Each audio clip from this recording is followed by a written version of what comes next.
Welcome to Advancing Health. My name is Jordan Steiger, and I'm the Director of Behavioral Health and Violence Prevention at the AHA. I'm joined today by Tom R., the Senior Vice President and Chief Human Resources Officer at Hospital Sisters Health System. And he is a member of the AHA's Hospitals Against Violence Advisory Group as of this year. So, Tom, welcome. Thank you. Tom and his organization have been really instrumental in advancing safety and preventing workplace violence across the entire system. He and his team have done some incredible work, especially over the last few years, that the AHA has been privileged to kind of learn about and see grow. And we thought this was a great opportunity today to share this with our membership because I think there's a lot of really, really good lessons learned. Especially around things about coordinating violence prevention efforts across an entire system, improving outcomes for the workforce, and then, of course, for patients and families. So, Tom, to get us started today, can you just tell us a little bit about Hospital Sisters Health System and your role in the organization? Thank you, Jordan. Hospital Sisters Health System is a Catholic healthcare organization. We're based in Springfield, Illinois. We have three primary locations. One is on the Illinois side of St. Louis, one is in the greater central Illinois area, and then we also have hospitals and other care delivery settings in the Green Bay, Wisconsin area. We have 13 hospitals, and I am the Chief Human Resources Officer at HSHS. Great. And I think coming at this problem of workplace violence from that Chief Human Resources Officer position really positions you well to make impact across the entire system. And a lot of times we see clinicians taking on that role. And I think, having you especially come on to our advisory group as a CHRO is really, we're really excited about that. I tell you, first of all, I'm very glad to be on the advisory group. But it's really interesting to see all the different roles and expertises that are involved in this really complex topic. And I think it speaks to the complexity of the issue at hand. As an HR professional for my career, we spend a great deal of time looking at what the experience of our employees and colleagues are and how we can optimize that. And what we recognized, as have many organizations, and particularly healthcare organizations, violence at work is becoming too prevalent. And it was really harming our people and harming their ability to do what they came to healthcare to do, which is to provide care for others.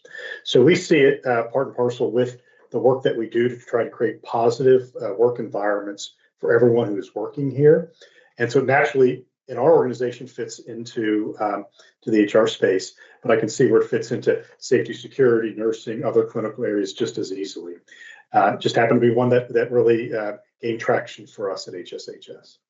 No, that makes a lot of sense. And I think you mentioned it takes that interdisciplinary approach to really make this work and to enhance safety. I know that you and your organization have been doing a ton of work over the last few years, especially. And that's not to say you weren't doing this before, but you've really made huge strides on improving safety and kind of enhancing your programming around workplace violence. So tell us a little bit just about how you got started on this path and what was important to you as you were thinking about expanding some of your work. What was important to us was individual safety at work. And then we recognized that coming up with kind of individual solutions wasn't going to solve the problem because it's so big and we're all feeling it. Okay. And so we recognized the need for kind of systemic solutions for a dedicated effort to it. We had no shortage of individuals working very hard, teams working very, very hard in response to it, to these situations. But we recognize we need more than that. As a leadership team, we're observing this. We were witnessing what was happening.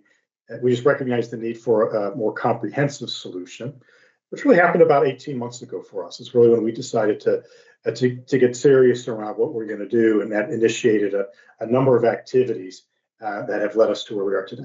So just to mention and build on what Tom was just talking about, we do have a case study coming out. It's a companion to this podcast that is going to go into a lot more detail about some of the programs and approaches that Tom is discussing today. So if you're curious about anything he's mentioning, that's a really good place to start. But thank you for, telling us a little bit more about kind of what your thinking was around that. One thing that has really stuck out to me, I think, in all the work you've done, especially in the last 18 or so months, is your focus on prevention and training. So not just waiting for an event to happen, but really trying to empower your workforce to mitigate those events before they actually occur. What have you been doing to help your staff, recognize signs of trauma, maybe identify behavioral health needs, things like that? The instances of violence are occurring every day, and they're easy to see. And we do respond to those. And those are what kind of gets the headlines in there. But what we've also recognized is that folks are living in through trauma in other ways, and we need to spend the time to understand what it means to provide care in an environment where you may be someone who is in other violent environments or is carrying other trauma with them. And so we look at it on both lenses, both that acute and the instant moment, but also what someone may be bringing to work. And we think around, just some of the kind of core elements of trauma-informed care, but really recognizing and responding when we see these things occurring. So how do we actually do that? I mean, it's easy to say. We're big proponents here of a concept called mental health first aid. And actually, as we started this year, while we've had hundreds of leaders and colleagues take that certification, we have made that mandatory for all leaders within our ministry. We want our leadership team, and we make available to all of our colleagues and our external colleague partners as well. We want them to be able to recognize when someone may be suffering.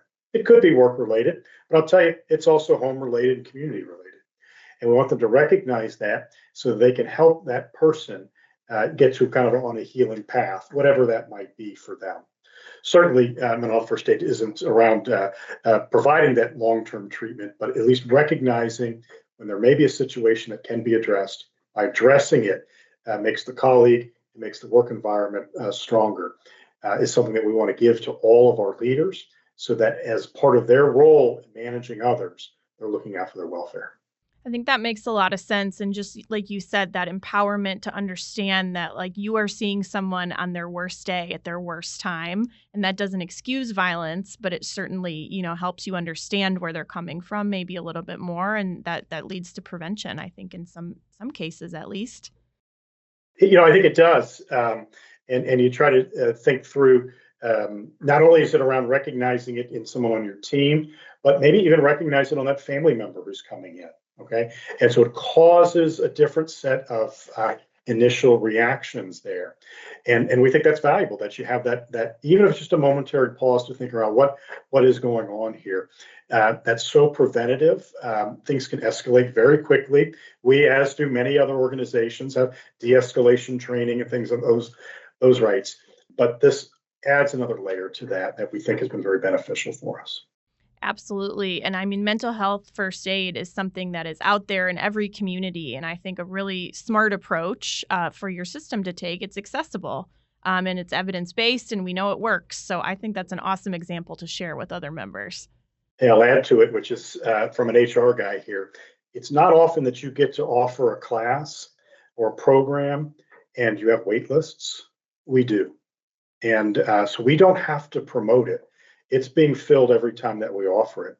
Matter of fact, we were just going through what our schedule is for the rest of the first 6 months of the year, and we're full. We're thrilled for that. But it's one of the few things where people are asking to sign up.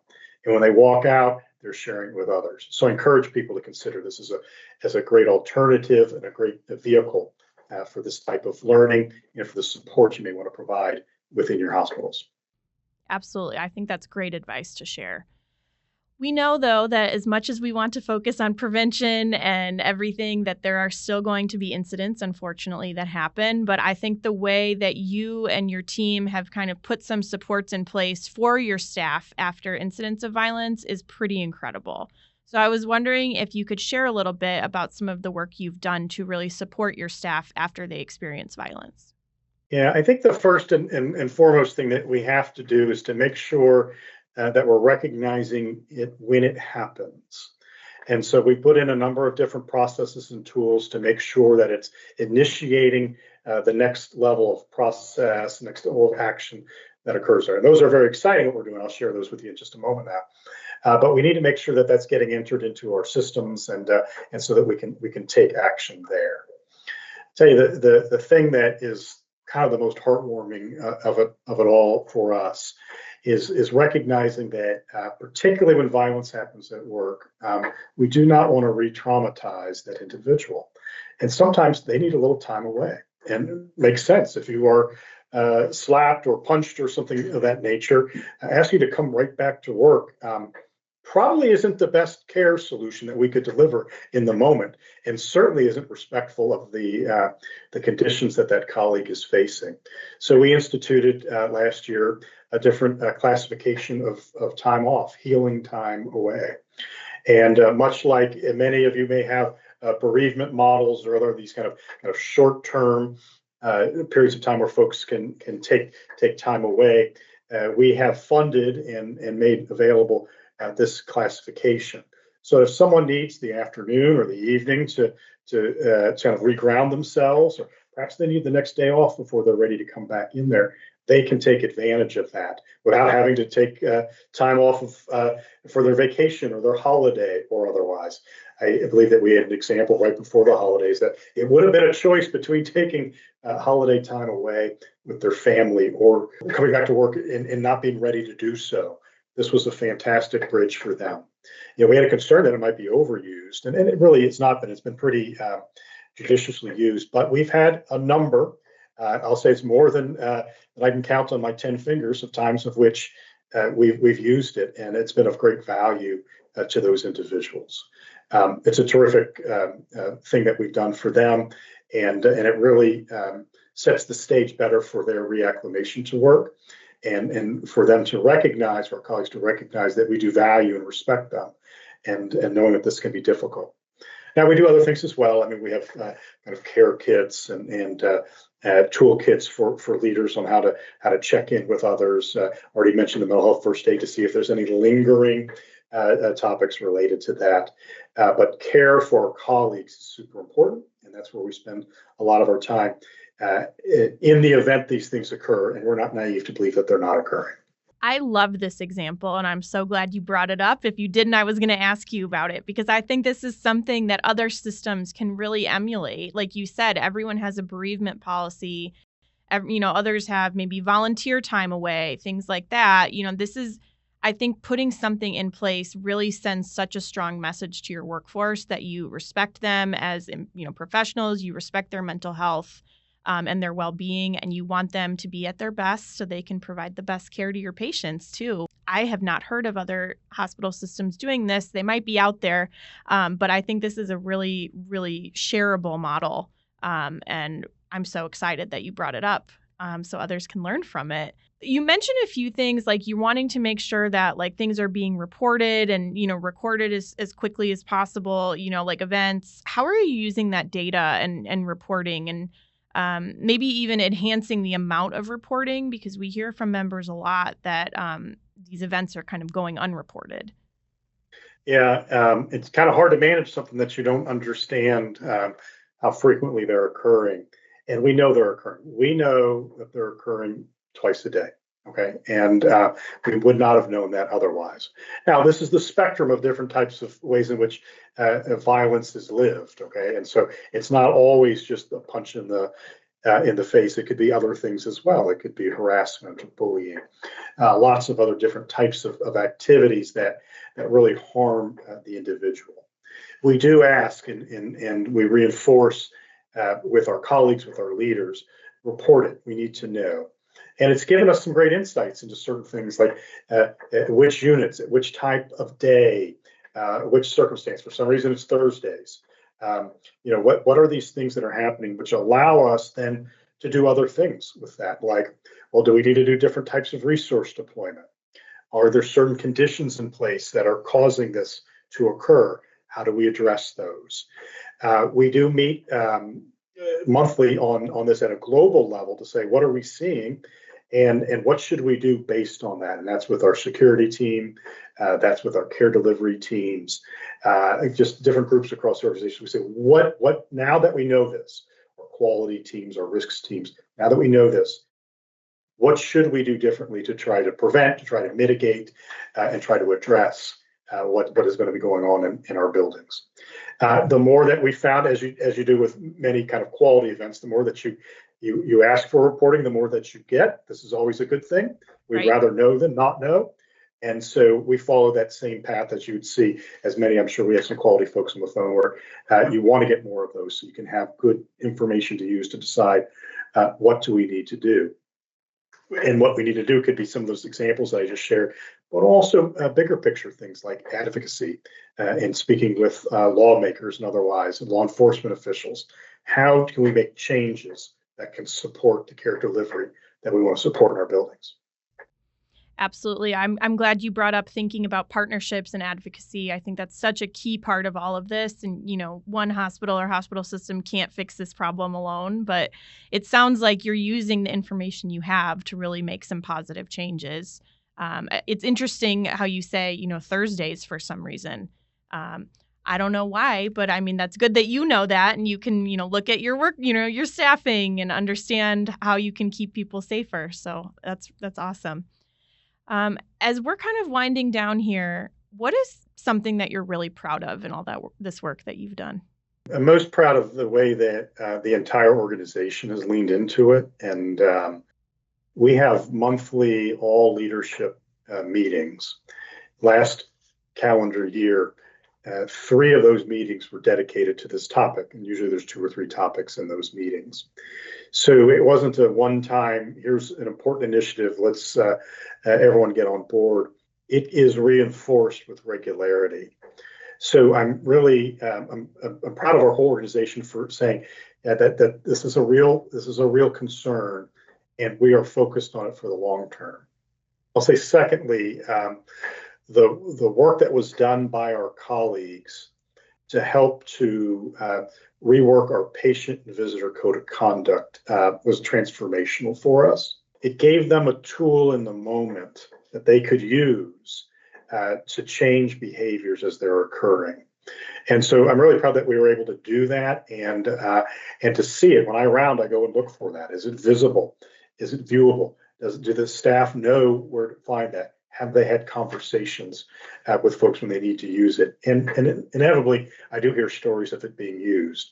So that shows that it's less of someone from the HR team in a corporate office doing something. To it is a tool that is practiced and is having effect in there. So it's very satisfying to see that occurring and knowing that's contributing to kind of de-escalating some of the issues that we're facing. Absolutely. I mean, it sounds like your whole system and workforce has really embraced this idea of safety. And I mean, that sounds like it's really coming from you and your team and your leadership and going throughout the whole organization. So that's something I think to be extremely proud of. Well, we have work to do. Violence is at epidemic levels in our society, and that's unfortunate. So we have to remain vigilant in it. I wouldn't say that we've got it all right. We still are continuing to work on many different aspects of it. But we're proud to kind of turn the corner to say it's less of a program and more of a way in which we work and that everyone's involved in it. I love that. That's exactly what we should all be aiming for. Tom, thank you so much for being here with us today. It was a joy to learn a little bit more about your work, and I'm sure our membership is going to feel the same. Thank you, Jordan. Good luck to everyone.